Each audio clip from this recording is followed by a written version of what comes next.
Pessoal, na última aula a gente terminou falando das propriedades dos metais, tá? Então, só para a gente pegar o gancho do que nós estávamos discutindo e dar continuidade aqui no conteúdo programático, então o que, que a gente viu, né? Então, como eu falei para vocês, a proposta do curso é muito mais do que esse olhar químico, tá? Muito mais não, na verdade a proposta é justamente dar como se formam os materiais, a estruturação dos materiais, as propriedades mecânicas dos materiais que com o tempo vão oxidar, né? Então, o porquê, né? O que, que as propriedades mecânicas dos materiais vão influenciar nisso, né? Para o bem ou para o mal, quando o assunto é corrosão, tá? Então aqui a gente vê algumas, né? Como condutividade térmica elétrica, a dilatabilidade, a ductilidade, né? Normalmente é o termo que eu mais escuto falar. Aqui está como ductibilidade, né? A dureza também do material, isso tudo a gente já viu na outra aula. Elasticidade, fragilidade, maleabilidade, cor, plasticidade. Isso tudo vai influenciar de forma direta ou indireta nessa capacidade que o material tem de formar óxidos, né? Ou de ser menos propício a formá-lo. Tá? Então, aqui alguns metais importantes, a gente viu o ferro e o alumínio. Outros metais que já tiveram mais relevância, né? O ferro e o alumínio continuam aí com bastante relevância, né? Mas o cobre e o estanho já teve a, sua, a sua era, né? Podemos dizer que eles já foram mais próximos de nós no dia a dia, no que diz respeito a utensílios domésticos, né? Hoje em dia eles se mostraram inviáveis. O zinco, o ouro e a prata também, eles se fazem presente aí de uma forma ou de outra, seja o ouro e a prata, né, como método de investimento ou metais preciosos para a confecção de joias, ou até mesmo no setor tecnológico, né, como condutores elétricos. Então aqui a gente viu, eu não lembro exatamente, a gente parou por aqui. Eu acho que foi na fila de reatividade, eu lembro que eu comentei sobre isso, né? Que a gente vai justamente analisar um pouco mais sobre essa tendência, né? De menor nobreza, não é? E maior reatividade. Aí eles estão organizados nessa fila, né? De propensão a isso. Então vamos lá, os metais que têm maior tendência de ceder elétrons são justamente mais reativos e aparecem no início da fila de reatividade dos metais, né? Então esses metais aqui, eles têm eles vão estar mais susceptíveis, né? São mais frágeis quando o assunto é corrosão. Os metais menos reativos, com menor tendência de ceder, aparecem no final da fila. Quanto maior, quanto mais reativo, maior a sua capacidade de oxidação, né? Então, maior facilidade de doar elétrons, né? Melhores agentes redutores, aumenta a reatividade. Então, aqui nós temos aqui, por exemplo, os alcalinos e os alcalinos terrosos, metais mais comuns no nosso cotidiano, aqui alumínio, zinco, cromo, ferro, níquel, estânio, e os metais nobres, não é? Um metal é mais reativo que o outro quando apresenta maior tendência de doar elétrons ou maior eletropositividade. Por exemplo, o lítio possui maior potencial de oxidação. Olha ele aqui. Né? E os metais nobres, né, eles possuem menor tendência, menor potencial de oxidação. Então, se eu quero recobrir, né, por isso que a gente fala que a gente vai cromar uma estrutura. Né? Porque normalmente quando a gente vai cromar, a gente está cromando alguma dessas estruturas aqui que estão à esquerda do cromo. Tá? Então é mais ou menos nessa linha de raciocínio. Então os metais nobres apresentam uma baixíssima reatividade, ou seja, apresentam dificuldade de perder elétrons. Assim, um metal dito nobre não tem a mesma capacidade do ferro, por exemplo, de sofrer o fenômeno da oxidação. Logo, ele vai apresentar uma maior durabilidade em comparação com os outros metais. Né? Essa baixa reatividade faz dos metais nobres os principais constituintes de joias, por exemplo. Né? Não é à toa que tem a bijuteria. Né? A bijuteria é justamente quando você tem um menor teor de metais nobres. Né? Igual, por exemplo, às vezes ele pode até manchar a pele, né? Fica um pouco escuro ou esverdeado. é justamente devido à baixa presença de teor de metais nobres, né, nessas joias, não é? Existem várias formas aí, tem até para quem trabalha diretamente com isso, já tem alguns produtos químicos e o olho treinado, né, para poder identificar o que é real, o que não é. Veja que, apesar de não ser um metal, o hidrogênio aparece nessa fila de reatividade, né? Mas por quê?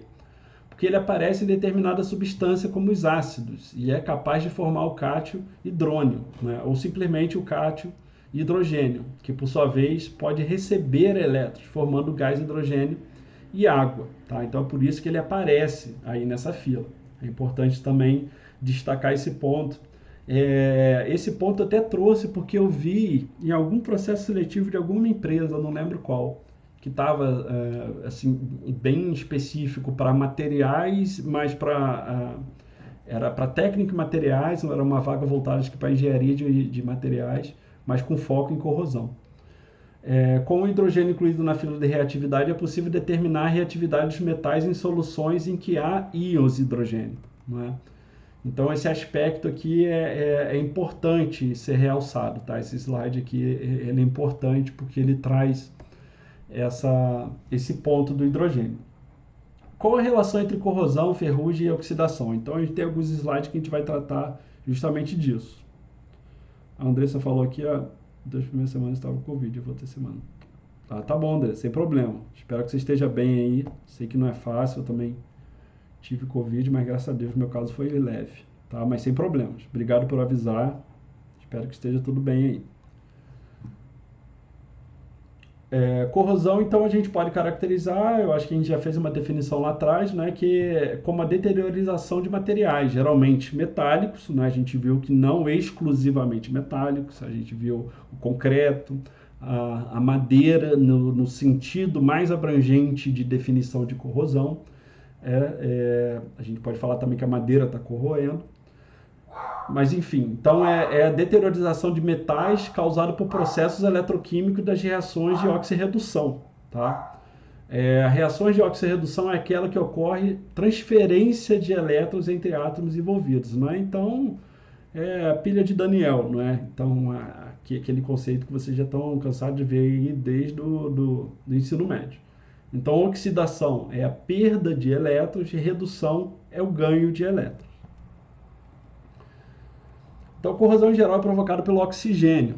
Tá? É claro que o oxigênio não acontece de maneira isolada, não é? Ou pelo menos não em quantidade relevante, né? De forma isolada. Ele está sempre associado eletroquimicamente com outro elemento, né? E isso vai aumentar ou reduzir essa capacidade de oxidação que ele vai ter. Tá? Os metais têm uma capacidade de oxidação bem maior do que o oxigênio. Sendo assim, tendem a perder elétrons para o oxigênio presente na atmosfera. Tá? Acho que eu estava lendo uns artigos, está tendo um congresso internacional de corrosão. Eu estava até pensando em participar, mas eu vi que ele é muito elitista. Não é? Ele estava cobrando em dólares e uma quantidade relevante. Mas eu estava vendo lá alguns resumos, né, que eles estavam tratando justamente da altitude. Tinha uma palestra lá, acho que quase que um dia todo voltado para justamente a influência da pressão atmosférica em plantas de processos industriais quando o assunto é corrosão, né? Então, empresas que estavam repensando a locação geográfica delas, empresas globais, né? Pensando até onde valia a pena se manter, por exemplo, no Chile, em regiões assim que normalmente tem uma topografia mais acidentada e uma altitude elevada, não é? Então, para você ver, né, como vários aspectos são levados em consideração. Imagina, quando você vai montar uma siderúrgica, uma refinaria, então essas empresas têm que levar isso tudo em consideração.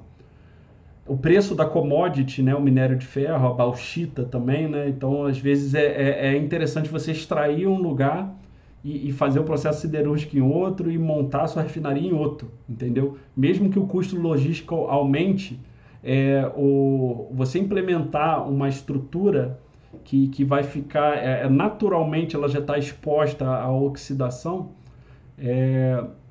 você botar ela numa geografia que é ainda mais favorável, né, às vezes não é interessante. Então, por essas e por esses e outros motivos, né, empresas acabam se realocando, tá?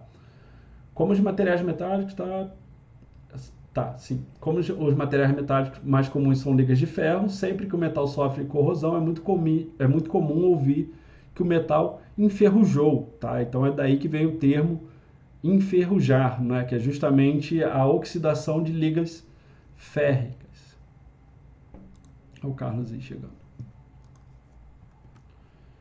Então, qual a relação entre corrosão? Isso daí a gente já. Sim, é outra aqui, desculpe. Porém, isso não é bem verdade se o metal não for uma liga de ferro, né? Os outros metais não enferrujam, eles oxidam, né? Então, está mostrando aí um exemplo de uma tesoura. Ali pode estar, por exemplo, onde predomina o alumínio nessa tesoura, por exemplo, mas ele está exposto num latão, num barril, né, onde predomina o ferro, né? Então você vê que ali você tem essa transferência de elétrons e ela quase que se une, se forma uma coisa só, né? Todos os metais podem sofrer o processo de oxidação. O motivo mais comum é o contato direto do metal desprotegido, sem pintura, por exemplo, com ar, vapor d'água ou água. É aí que os revestimentos, como as tinturas, elas são extremamente importantes, né? Por exemplo, aqui onde eu moro, tem do condomínio do lado, cara, você fala, nossa, se eu tivesse o apartamento do condomínio do lado, eu ia ficar muito pé da vida por conta da falta de cuidado que eles têm com a pintura ali e como a chuva acaba infiltrando e como o concreto já está corroendo, né, do condomínio aqui do lado. Então, o prédio que a pintura é bege, quando chove, ele fica aquele cinza escuro e você vê o quanto que a umidade está atacando a estrutura de concreto, principalmente dos apartamentos do topo, não é? Então, pô, hoje em dia é fácil você encontrar pintura de qualidade, tinta de qualidade. A gente tem empresas nacionais que conseguem fazer um produto de qualidade, né? Eu não sei se vocês já se atentaram a isso, mas, por exemplo, tinta de interior é diferente de tinta de exterior da casa, justamente por conta dos agentes do intemperismo. Eu já comentei aqui, os principais agentes do intemperismo é água, vento e sol, né? São todos os agentes que promovem o desgaste de toda e qualquer estrutura, né? A depender da origem dessa estrutura, esses agentes do intemperismo vão conseguir atacar com mais ou menos intensidade, né? Uma coisa são esses agentes do intemperismo atacando uma estrutura de argila, né? Outra coisa ele atacando um concreto, outra coisa ele atacando uma ponte. E em que ambiente estão isso daí, né? Uma câmara frigorífica, um caminhão, não é?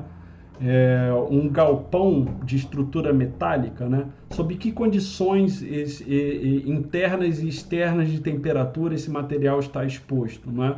Por exemplo, numa usina, pode ser num ferreiro, um torneiro mecânico, por exemplo, né? Você pega um galpão metálico que no interior a temperatura está sempre um pouco assim elevada, mas ela está numa cidade com clima mais brando, sei lá, Teresópolis, Friburgo, Petrópolis, né? Então do lado externo está frio dessa estrutura e do lado interno está quente. Mas será que essa estrutura ela foi projetada para isso? Ela tem uma camada onde suporta uma maior temperatura e uma menor umidade internamente e uma maior temperatura e menor umidade interna e uma menor temperatura e maior umidade externamente, não é? Então a gente tem materiais próprios para operar dessa forma, mas será que o cara teve essa preocupação, né? Será que é necessário ter essa preocupação, né? Senão a gente cai naquela que a gente estava discutindo lá nas outras aulas, que é o sobredimensionamento, né? Você acaba sobredimensionando. De nada adianta também você ter esse olhar, você fala, pô, não, você está fazendo aqui, não, essa chapa aqui, ela não tem duas funções, interna e externa, você vai ter que comprar outra chapa. Mas o custo inviabiliza, simplesmente vai tirar a sua margem de lucro, tá? Às vezes você está tratando de um torneiro mecânico ali que ele não tem muita entrada, logo ele não tem porquê, não justifica economicamente ele investir num galpão com estrutura de dupla vedação, tá? Então, isso daí tem que ser levado em consideração também. Tá. A oxidação é o início do processo de degradação do metal e deve ser tratado logo no início, para não dar origem à corrosão e ferrugem. Tá? Por exemplo, estrutura de ginásio, não é? Não sei se vocês já repararam aí, de uns tempos para cá, tem bastante ginásio. Eu lembro quando eu morei em Macaé e, cara, eu vi uma praça lá que totalmente corroída e você via que a estrutura não foi implementada tinha muito tempo, não. A estrutura devia ter menos de 10 anos, né? Ou seja, devia estar aí só 2 gestões municipais, se bobear às vezes o mesmo prefeito, né? Fica aí normalmente 8 anos, conseguir se reeleger, né? E a estrutura já estava toda deteriorada, já era questão de jogar tudo abaixo e construir outra, ou seja, dinheiro público sendo usado de forma equivocada, não é? Então, às vezes, o que sai mais caro, né? Fazer uma vez, ali, nesse caso, nesse exemplo, que era uma praça considerável, com um ginásio, não é? Eu não lembro qual bairro ali, mas eu lembro que era perto da linha, lá em Macaé. Perto do Banco do Brasil, do Extra ali, era mais ou menos naquela altura. O que será que sairia mais barato, né? Você construir com material de melhor qualidade, já fazendo já vislumbrando a vida útil do equipamento, né? Fazer só uma vez. Tá, vai ficar mais caro? Vai ficar mais caro, isso daí não tem jeito, tá? Mas será que fica tão mais caro do que você ter que refazer, né? Então, esse tipo de assunto, esse tipo de departamento, por exemplo, ele se faz necessário em toda a prefeitura. Na Secretaria de Infraestrutura, por exemplo, você tem que ter alguém com esse olhar crítico na deteriorização de patrimônio público, na deteriorização e preservação do patrimônio público, com o fim de você se antecipar a formação de óxido, né? É claro que você falar isso para o prefeito, não. Você fala, bom, prefeito, ferrugem é o problema, então vamos tentar otimizar o nosso caixa aí e tentar resolver esse problema, né? A gente precisa de um técnico em química, de um engenheiro químico, um engenheiro de materiais, não sei, ou alguém com essa experiência, nem que seja alguém para prestar uma consultoria aí anualmente, né, ou a cada biênio. Acho que a cada biênio aí já é suficiente, né? Você, por exemplo, terceirizar uma empresa para fazer essa prospecção, essa análise de preservação dos parques públicos e das obras públicas, dos colégios, para evitar esse tipo de manutenção corretiva, né? Você fazer uma manutenção preventiva. Então, como ele já falou, né, a corrosão, desgaste do metal a partir da oxidação, e um ciclo vicioso ocorre um maior desprendimento do metal, que fica cada vez mais exposto aos danos causados pelo contato com a atmosfera. Se o metal contar com ferro em sua composição, como aço, dá-se início à ferrugem. Tá? Então, o que a gente pode fazer quando surge um ponto de ferrugem, né? Normalmente, assim, numa cidade, né, num lugar público, numa praça, normalmente começa a enferrujar aquilo que está mais próximo do solo, porque normalmente você não teve a devida ali o isolamento, a garoa da noite, né, a umidade noturna, ela acaba propiciando esse ambiente. Então, tem como a gente cortar parte daquele material e evitar que a corrosão se propague pela estrutura, tá? Então, a gente pode fazer também esse tipo de abordagem. Então, em relação à ferrugem, né, quando estão oxidados e corroídos, os metais ferrosos começam a gerar o hidróxido de ferro, a camada avermelhada conhecida como ferrugem. Né? A ferrugem destrói a resistência do metal e, dependendo de sua amplitude, inviabiliza a recuperação. Tá? Isso daí a gente vai ver depois que a gente for categorizar os tipos, a gente vai ver até onde é viável ou não. Tá? Isso daqui também a gente já viu, aqui está numa outra distribuição, porque é importante. Eu achei interessante esse daqui, porque ele separa justamente os metais nobres do hidrogênio de outros metais, dos metais alcalinos terrosos, tá? Então tá por cores também, aqui tá bem visual, tá? Tem hora que parece um pouco repetitivo, mas repare que eu boto assim numa outra linguagem visual justamente para fixar o conteúdo, tá? Então, os metais nobres são metais com menor reatividade em relação ao hidrogênio, que possui uma forte resistência à corrosão. Tá? Aqui, então, vamos entender um pouco melhor sobre os metais nobres, né? Mesmo metais mais resistentes, como os metais nobres, podem sofrer corrosão, né? O exemplo, a prata. Com o passar do tempo, os objetos de prata podem escurecer, perdendo seu brilho. Mas isso depende muito do processo de conformação mecânica, né? Então, ele está falando de uma prata de quê? Uma prata que formou um cordão, um anel, que formou um objeto de enfeite, igual eu mostrei para vocês ali, era um barco de enfeite de mesa ou de estante, não é? De prata. Enfim, tem várias possibilidades. Uma moeda, então, a conformação mecânica, né? Ou seja, a engenharia mecânica utilizada para moldar a prata para aquele fim tem a ver com uma deteriorização prematura da mesma, tá? Mas de forma geral, né, isso ocorre por causa da oxidação desse metal pelo contato com o oxigênio e com compostos contendo enxofre. Esse daí é o grande vilão. Enxofre, tá? Chamamos compostos sulfurados. É importante lembrar, por exemplo, quando a gente está falando de planta industrial de petróleo, não é? Então, o petróleo nada mais é do que hidrocarbonetos por essência, tá?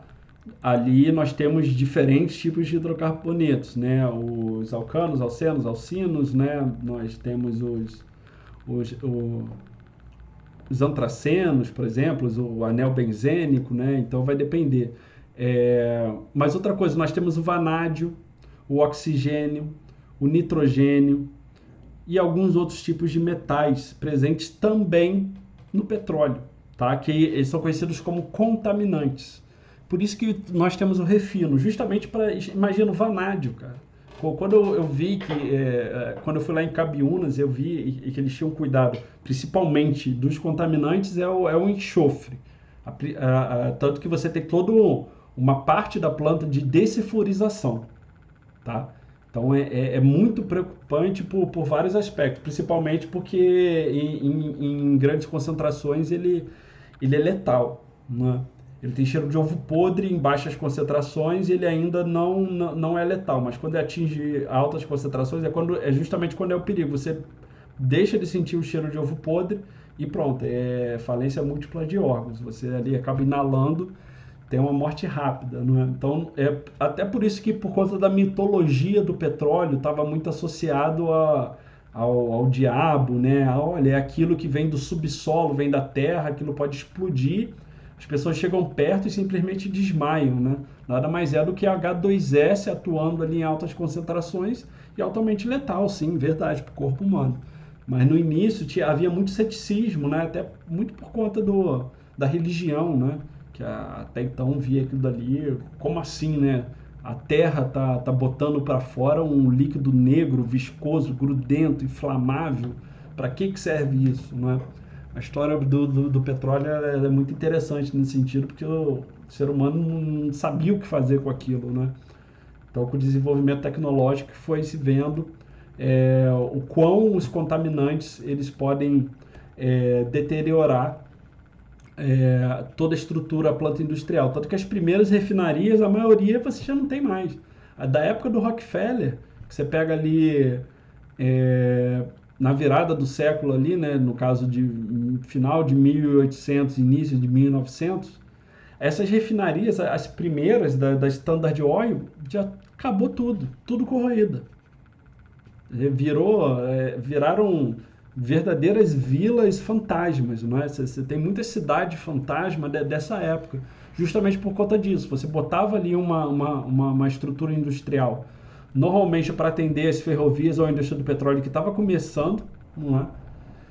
Os trabalhadores se mudavam para ali, constituíam famílias, mas eram num lugar muito isolado, normalmente ia para lugar isolado para fugir dos impostos dos grandes centros, iam para distritos, para cidadezinhas, que tinham benefícios fiscais. Com isso, ia gerando emprego. Imagina, uma refinaria na época, ainda mais naquela época, impactava 5 mil empregados direto, 10 mil empregados direto, fora as famílias. Então você criavam cidades por conta disso, mas acabava que depois o coração econômico da cidade totalmente deteriorado, novas tecnologias, com a globalização, então aquelas estruturas que antes atendiam só o mercado interno, né, nacionalmente falando, agora visam o mundo, então são empresas globais que vão para onde está o jogo econômico é mais favorável. Então, ainda falando sobre metais nobres, né, é gerado sobre a superfície desses objetos de prata uma camada insolúvel de sulfeto de prata, tá? De coloração azulada ou ligeiramente violácea, tornando-se preta com o passar do tempo, tá? De acordo com o Gentil 96, Gentil também é uma literatura aí, da Nacional, é a mais referida quando o assunto é corrosão. Provavelmente vocês conhecem, né? Isso daqui acho que é da primeira edição, tem mais atuais, mas aqui mostrando, né, como a gente pode fazer esse tratamento. Mas é como eu falei para vocês, a conformação, imagina então, repare aqui esses nuances, né? Se você for passar o dedo aqui, seu dedo vai subir e descer várias vezes, né? Então essa conformação mecânica que foi dada a esse balde, e a função, né, que provavelmente aqui ele devia ser um balde para bebida, por exemplo, então é gelado, então choque térmico. Uma coisa é você fazer isso uma vez ou outra. Agora, quando você bota num contexto onde ele é utilizado várias vezes, não é, e com o passar dos anos, aí você acaba ganhando esse aspecto, né? Esse aspecto aí que ele perde aquele apelo visual que ele tinha no início. Sim,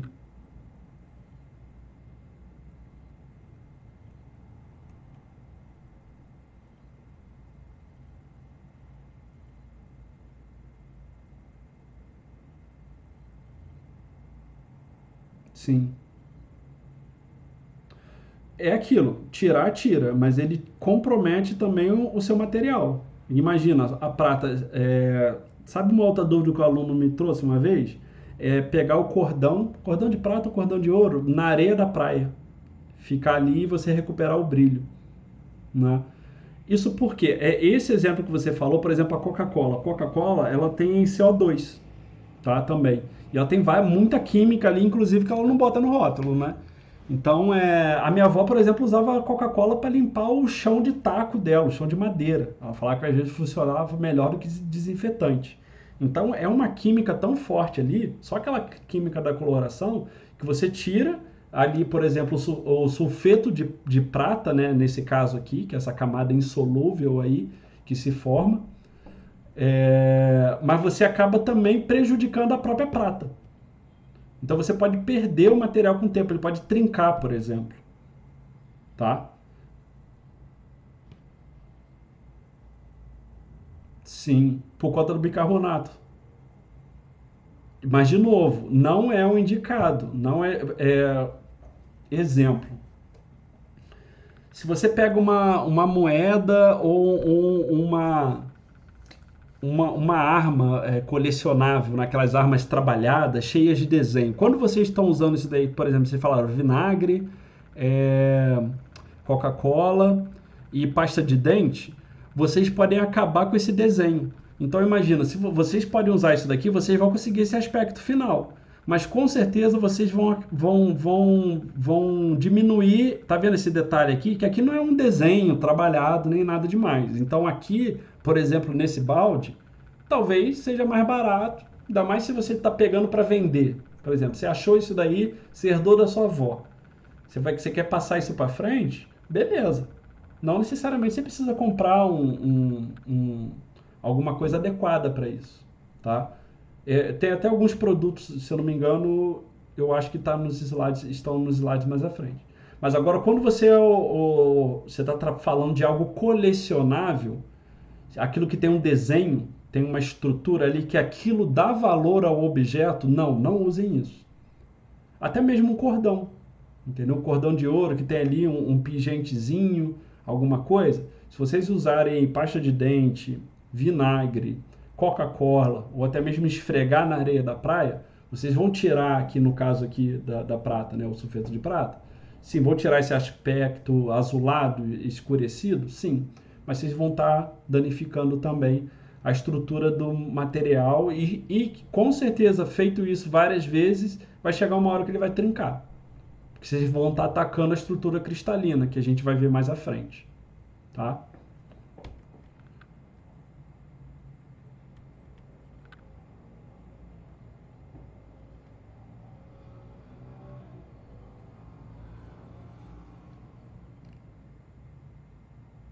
Isso, ali, excelente pergunta. Acabou que quando eu lembrei, eu ia falar e eu acabei esquecendo de falar.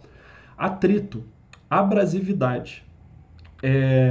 Então, o que acontece? Os grãos de areia da praia, você tem aqueles grãos que a gente consegue ver e tem os grãos que a gente não consegue ver, que é o grão de silt. Silt é porque ele é muito pequeno que já esquece, não dá nem para medir na escala de centímetros ou milímetros. Já é microns, né? Frações do milímetro, né? Então, sabe aquela parte da areia que só brilha? Você só vê uma coisa brilhando, mas você olha assim, você não acha o que está brilhando, não é? Então, quando você passa ali, você está criando atrito. Atrito gera aumento de temperatura. Aumento de temperatura com uma coisa com uma granulometria tão pequena, ela tira. Ela tira por ação mecânica. É como se você estivesse tirando aquilo à força. Entendeu? Então, por atrito, por abrasividade, na areia da praia, você consegue restaurar, pelo menos melhorar o aspecto visual. Mas, de novo, atrito é sinônimo de temperatura. Temperatura, a depender da fragilidade, da espessura do material, principalmente cordão, tá? Tô falando agora cordão. Se você é o cara que você tem um cordão ali que é de estimação, pô, você tem um cordão, sei lá, você ganhou o cordão no aniversário de 10 anos. E você tá com, sei lá, com 25 anos e você tá com cordão toda vez que você vai lá na praia, você dá uma esfregadinha nele, entendeu? Vai ter uma hora que ele vai se partir. Então, mas cordão que é muito fininho. Por conta da abrasividade, você está atacando a estrutura cristalina do material. Entendeu? Aquilo que dá base, aquilo que mantém o material estruturado da forma como você o vê, você está atacando a estrutura. É a mesma coisa se você for na pilastra de uma casa, de tempos em tempos, tirasse uma lasca daquele concreto, de uma viga principal, de uma obra. Entendeu? Isso quando a gente fala de uma estrutura assim, de uma casa, né, é a viga que a gente olha, que é aquilo que dá suporte estrutural para a casa. Né? Agora, quando a gente está falando de materiais, é a estrutura cristalina que não dá para a gente ver a olho nu. Aqui na nossa aula a gente vai ver, com a ajuda de alguns equipamentos, algumas fotografias de microscopia eletrônica de varredura, que vocês vão entender que parece um labirinto quando você olha de lupa muito perto. Tá? Mas é isso, areia da praia, abrasividade, atrito, aumento de temperatura, pequenos grãos de areia, eles vão ali, eles têm vantagem por terem um tamanho de grão menor do que o da estrutura, então eles conseguem limpar, tá? Nada. Os metais, mesmo os metais mais resistentes, como os metais nobres, né, podem sofrer corrosão. Tá, isso daí já cansou de falar. Esses slides estão repetitivos, eu tenho que dar uma melhorada nesse texto. Por exemplo, ouro e platina, né, em água régia, né? Mas o que é água régia? Ela é uma mistura de ácido nítrico e ácido clorídrico concentrados, geralmente na proporção de 1 para 3, tá? Geralmente, né? Porque tem a água régia lá na minha cidade, né, no interior, era no olhômetro mesmo, né? Que tinha meu avô lá que mexia com essas coisas, que ele queria limpar lá eu não sei o avô de vocês, mas meus avós, na época, na geração deles, aí, eles usavam o dente, quando caía, botavam o dente de ouro, né? Então o apelido do meu avô era Luiz Boca Rica. Então, de vez em quando ele usava uns negócios lá, eu nem sei até onde ele tirava o dente para colocar, que era dentadura, né? E passava uns produtos doidos lá. Eu lembro dele ter comentado, mas eu era muito pequeno. Aí foi um exemplo que eu lembrei. Eu falei, não, vou colocar isso na aula, porque é uma coisa que aguça a nossa curiosidade, né? Eu não sei os avós de vocês chegaram a ter dente de ouro aí. Não que o meu avô fosse rico, muito pelo contrário, ele só queria ostentar ali. Mas vocês já ouviram falar de avós aí que usavam dente de ouro, né? Ou de prata também, tinha isso. Hoje em dia os rappers usam isso, né? Você tem alguns rappers aí o Lil Wayne, o Eminem, não sei se usou, que são os rappers aí da minha geração. Mas eles usam uma dentadura, né? Que bota ali e fica ostentando qualquer coisa. Mas imagina, a gente tem um pH da nossa saliva, né? Alguns têm um pH mais ácido, outros mais básicos, né? Não é à toa que o pH da nossa saliva que vai dizer a propensão que a gente tem de formação de ácido ou não, não é? De tártaro, desculpe, ou não, nos dentes. Mas foi uma curiosidade que eu lembro vagamente de ter ouvido falar na minha infância. Eu falei, não, vou trazer isso daí porque tem a ver, não é? É um líquido altamente corrosivo, de coloração amarela alaranjada, como vocês podem ver aqui. É uma das poucas substâncias que pode dissolver o ouro e a platina, tá? Então tá aqui a água régia, né, com esse fim, né, de dissolver o ouro e a platina. O ouro e a platina são metais preciosos aí, né? Eles caem na classe de commodities, né? Então, o que é commodity? Commodity é a matéria-prima, é uma forma de chamar matéria-prima que é comercializada.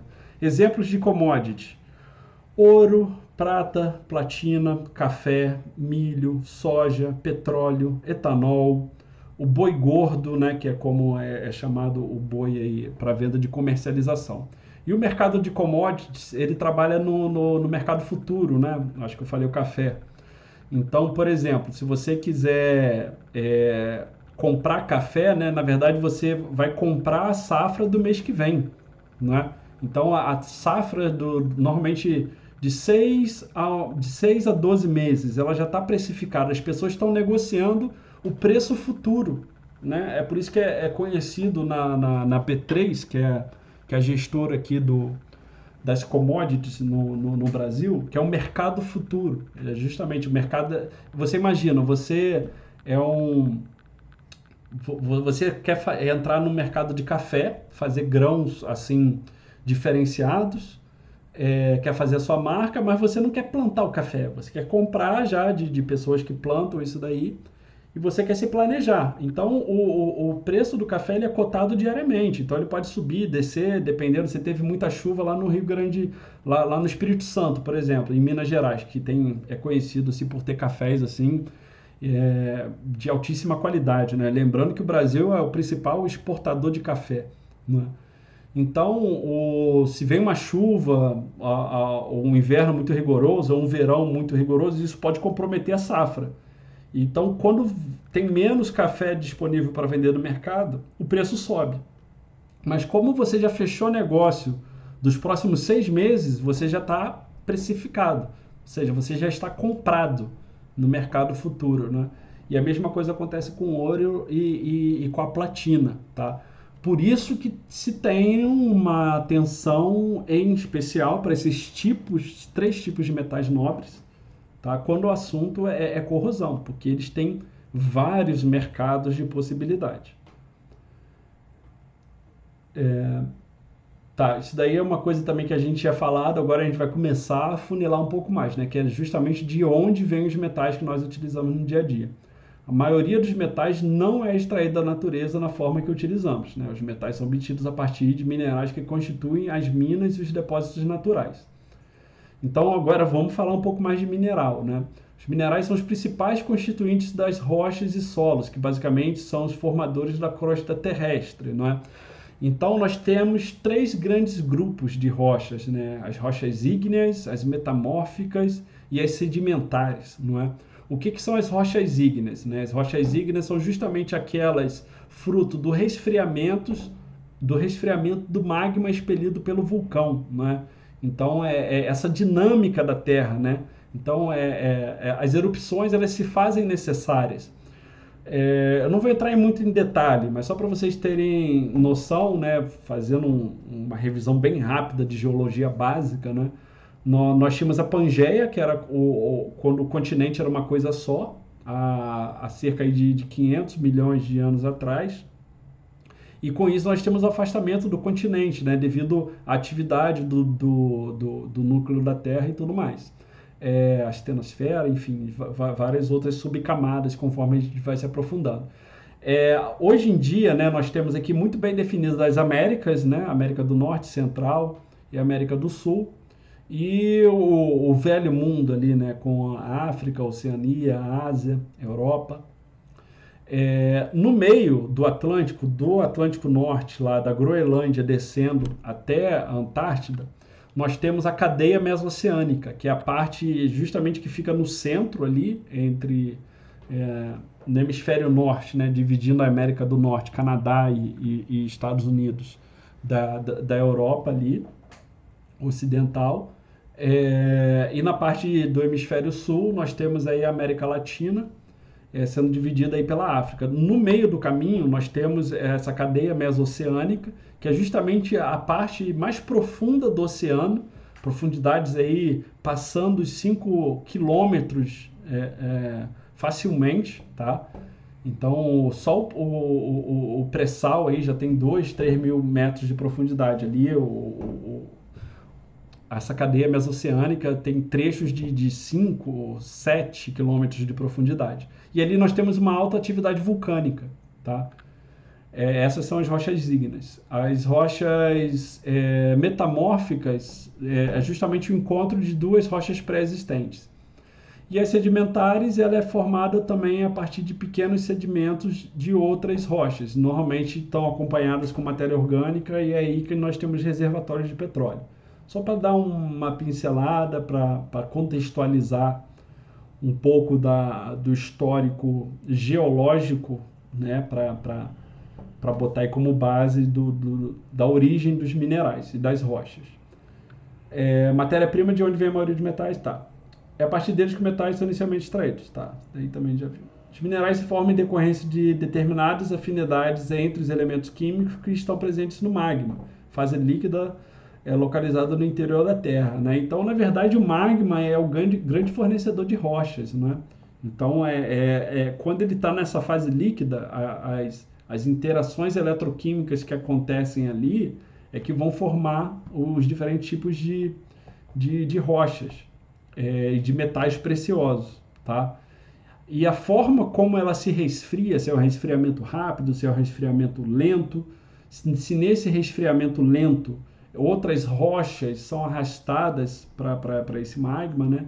Então aí você vai formando diferentes tipos de rocha, né? Eu não vou me aprofundar muito mais, senão vira uma aula de geologia, né? Mas enfim, que faz parte da minha formação e faz parte também desse contexto de mineralogia, né?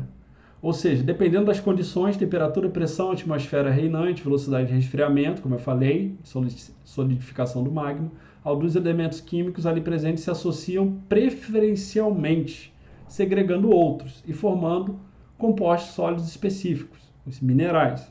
Então imagina, quando o magma é expelido, ali tem de tudo, mas quando ele chega na superfície, todas essas condições de resfriamento que vai diferenciar se ele vai ser um minério de ferro, uma bauxita, um ouro, prata, platina, tá? Então, olha que interessante, né? Como você vê, como tem a mesma origem, mas a diferença de possibilidades de estruturas que a gente pode formar, tá? Ficou claro aqui, eu não sei até onde eu estou me aprofundando demais, né? Porque é um assunto que eu gosto e como a gente está linkando aí com a origem mineral dos metais. Vocês já tinham visto uma abordagem não só eletroquímica, mas mineralógica dos metais? Sim ou não? Pode escrever isso, por favor.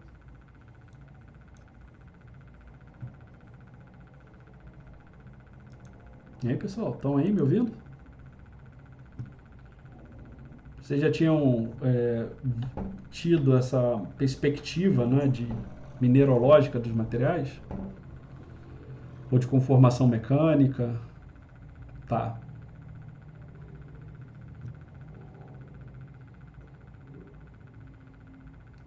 Eu também, assim, é o que a gente chama de geoquímica, né? Geoquímica, assim, é fantástico. Eu gosto muito. De novo, é aquilo, né? A química, para mim, ela é uma ferramenta. Ela não é a espinha dorsal da minha atuação e da minha formação, mas ela está sempre comigo aí, de certa forma. Seja na geologia, seja na caracterização dos fluidos, né? Mas tá, só para entender até onde eu... Tá, então é importante eu dar esse respaldo aí, sendo que a maioria aí Não teve. Existem as famílias dos minerais, sendo bastante comum aquelas que são constituídas por um ou mais metais e o oxigênio, os óxidos, não é? Os famosos.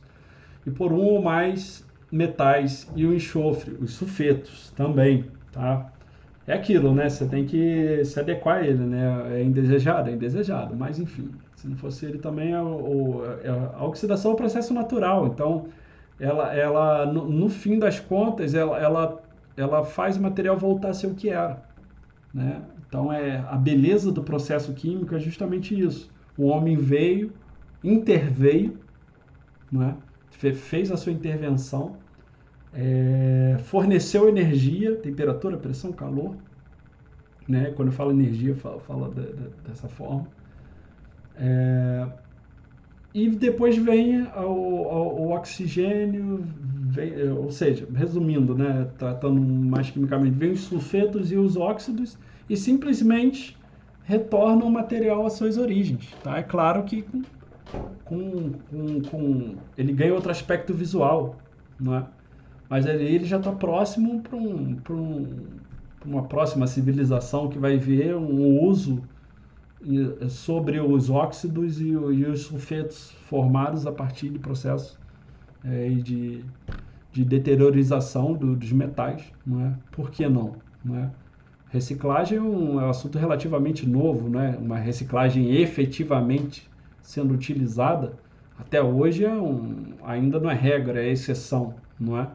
Mas era muito raro, né? Hoje em dia você já vê, você consegue comprar produtos que a embalagem é totalmente reciclada. Por que não lá na frente a gente vê um metal, né, totalmente reciclado, né? Um carro feito dessa forma, uma obrigatoriedade legal, né? Não, é aí que a política é importante. A política é entender, né, ver que a gente está deixando um legado negativo. Por exemplo, quem está saindo aí de Cabo Frio, indo para o Rio, quando você está passando ali na altura de São Gonçalo, você olha para a direita ali, o tanto de navio, de estaleiro ali abandonado, tudo corroendo, né, poluindo a Bahia. Então é complicado. Então, por que não dar uma outra finalidade para esse material? Até porque, não, ou seja, não tem vontade política, não tem interesse econômico. A partir do momento que tem vontade política, né, meio que de forma imposta, aposto que a indústria vai dar seu jeito e vai conseguir se adequar, vai encontrar um jeito daquilo ser economicamente atrativo. Tá? Então, seguindo aqui. Opa, já é 8 e tal, já, meu Deus. Tá. Vamos lá. Dando nome agora aos bois, né? Minerais oxidados.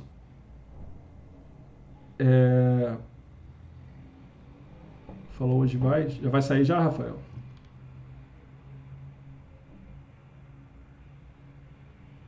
Ah, sim. Entendi. Você falou hoje voa, que eu olhei de relance aqui. Ah, tudo bem. Aqui, pessoal, algumas famílias de minerais. Isso daqui é importante, tá?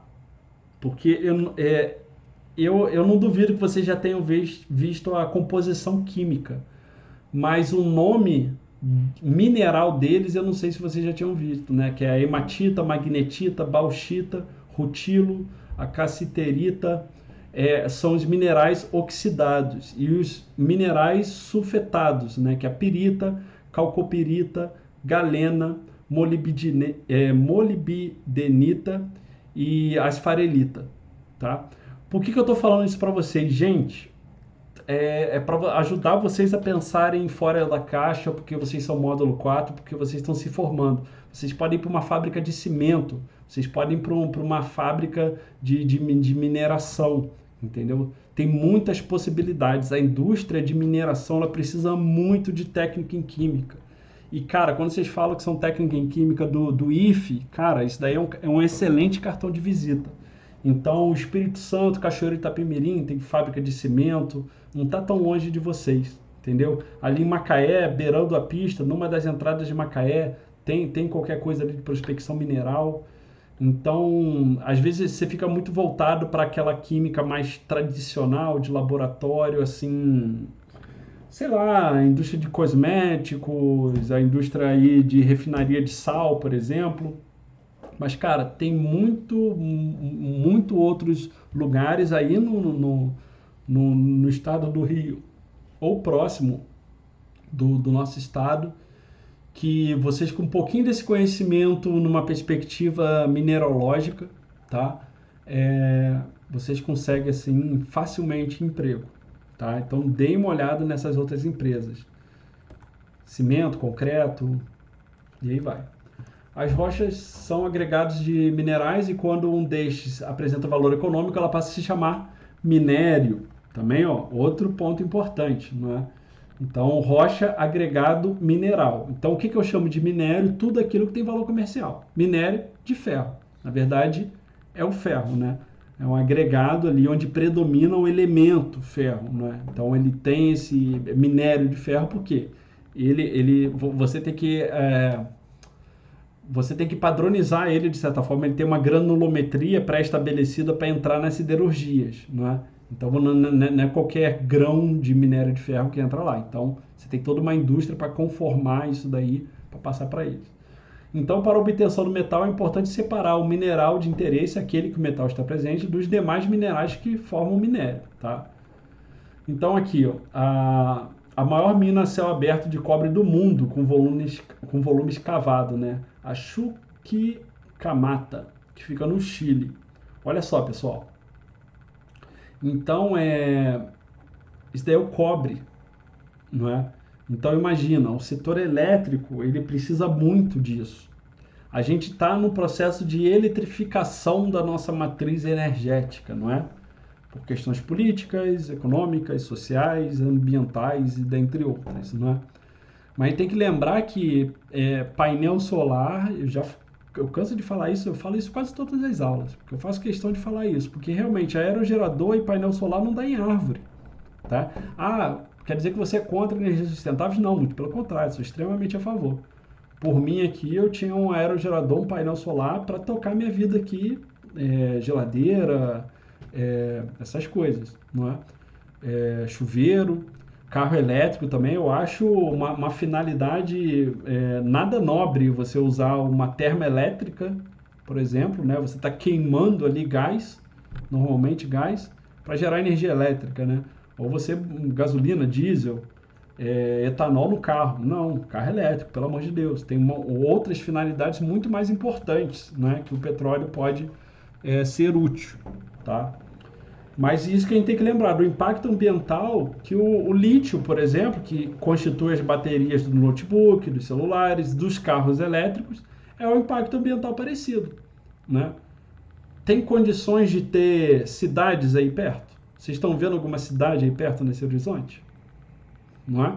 Então você tem um impacto ambiental muito grande. Para obter o mineral, depois que ele é obtido, realmente, você não vai estar emitindo quase nada de dióxido de carbono aí, tá? Isso para carros híbridos, né? Para carro totalmente elétrico é zero. Então, sim, nesse aspecto. Mas é aquilo, uma hora o lítio da bateria vai acabar, né?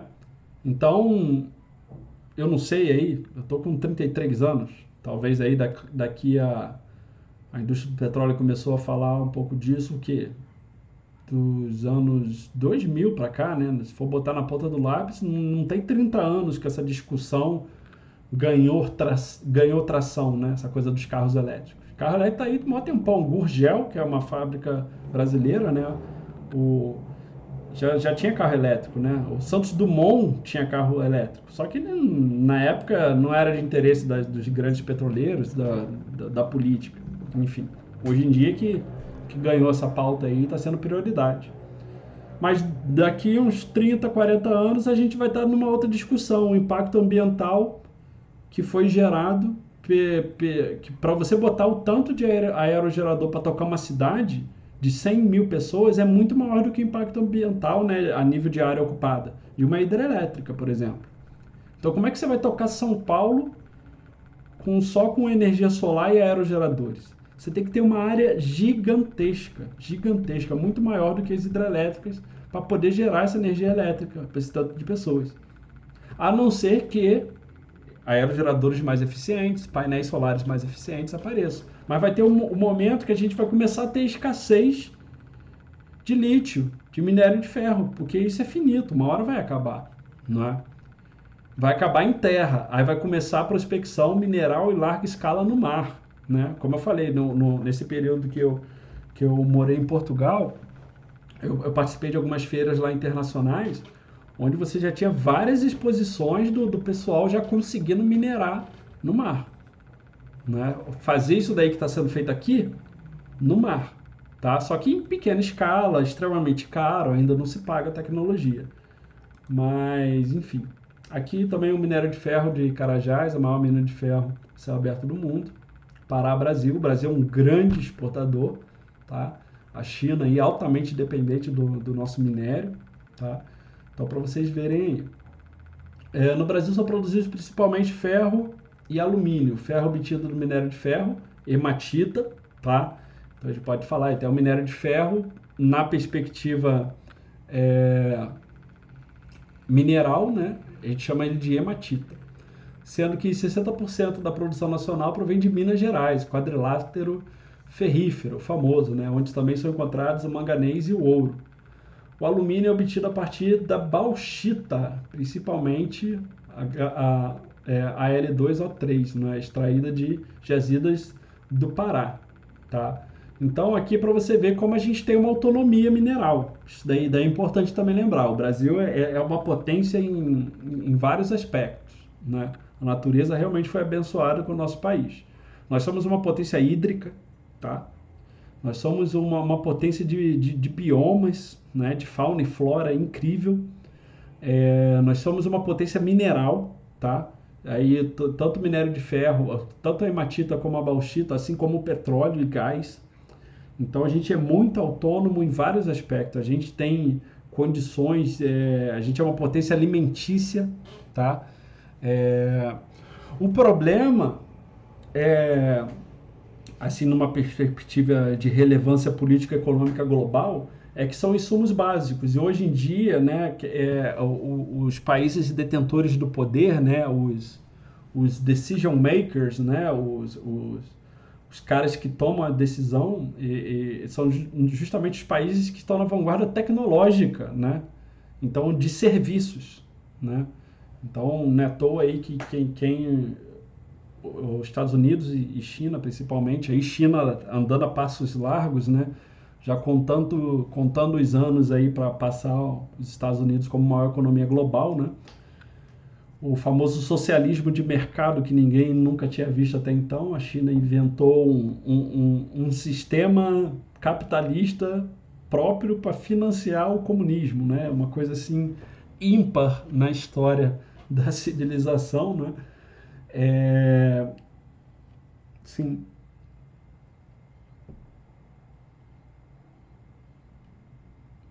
É interessante porque é e não é, cara. Eu já tentei estudar, né, esses aspectos. Ela cai num limbo teórico, político, que você não consegue definir ela nem esquerda como direita. O que, que eu vi ali? Né? Eu procurei me inteirar sobre esse assunto. Ela tem zonas.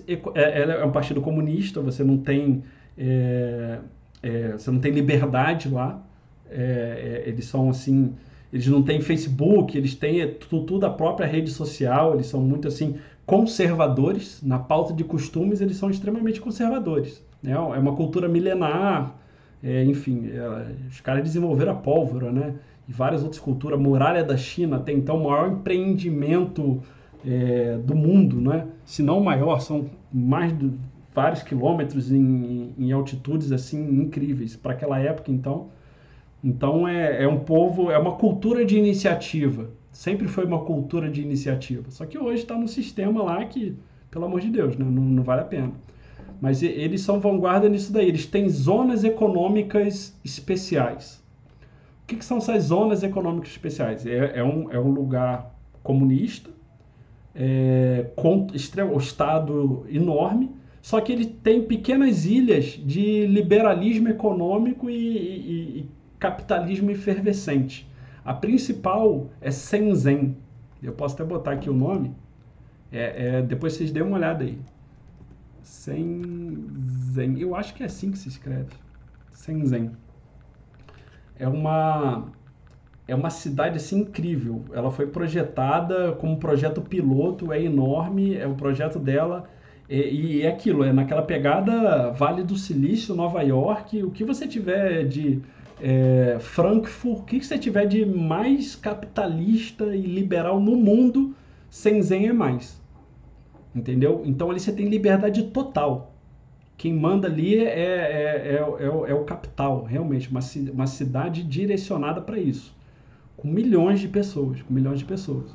Então ela pega o dinheiro e a rentabilidade daquilo dali e distribui para o resto da China comunista, entendeu? Então é um país comunista com algumas zonas econômicas especiais. O que são zonas econômicas especiais? São pedaços do território da China onde o capitalismo e o liberalismo imperam na sua melhor performance, né? No baixíssimo custo e altíssimo lucro.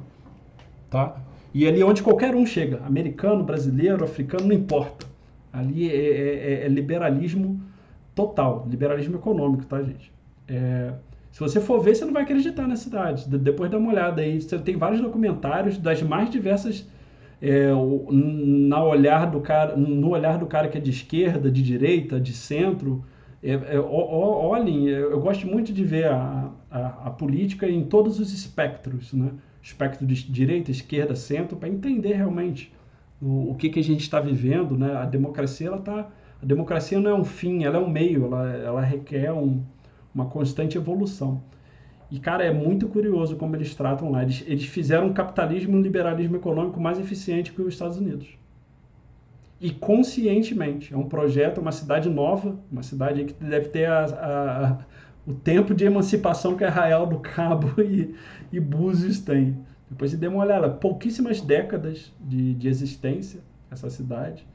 E o PIB que ela gera, assim, ela carrega quase que a China nas costas. Dê uma olhada lá depois. E é uma cidade que demanda muito hematita, muita bauxita, muito ouro. Eles compram muito ouro também e é altamente tecnológica. Tá?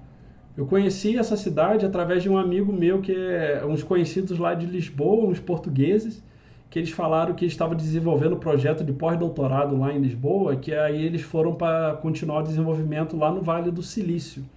E depois eles viram que o Vale do Silício não tinha como, que em Shenzhen eles conseguem desenvolver mais rápido, porque as peças chegam mais rápido, você consegue criar coisa que não existe, fazer encomenda de coisa que não existe com o fornecedor ali, e você recebe na mesma semana, e mais barato e mais eficiente, e você consegue uma política pública, você tem o governo ali fomentando isso. Você chega com ideia, você não precisa ter curso técnico, nível superior, o governo ele consegue fornecer bolsas de forma desburocratizada para financiar projetos tecnológicos que deem lucro. É doideira, é doideira. Depois dê uma olhada lá que realmente ele sai do conceito que aqui no Brasil vem se discutindo do que é esquerda, do que é direita. Né? Pessoal, eu vou parar aqui. Dê uma olhada lá porque é interessante. Vou parar a aula aqui porque aqui o assunto hoje rendeu. Né? Eu gosto sempre de dar essa perspectiva global sobre o problema. Espero que vocês estejam gostando dessa abordagem um pouco diferente. Mas para vocês entenderem, eu gosto de mostrar a cadeia produtiva como um todo. Para vocês entenderem em qual etapa do processo vocês estão. Para vocês terem um olhar não só de técnica e química, mas um olhar de gerência. Um olhar de tomador de decisão. É isso que eu quero. Eu quero que vocês olhem o processo de cima para baixo. Vocês entendem que vocês estão ali numa etapa do processo, mas que o processo é muito mais amplo, muito mais global do que a gente pensa. Tá? É esse tipo de olhar que eu quero que vocês tenham. Tá? Pensem globalmente, ajam localmente. Tá bom? Então é isso, pessoal. Por hoje é isso. Boa noite aí. A gente vai se falando, tá bom? Boa noite.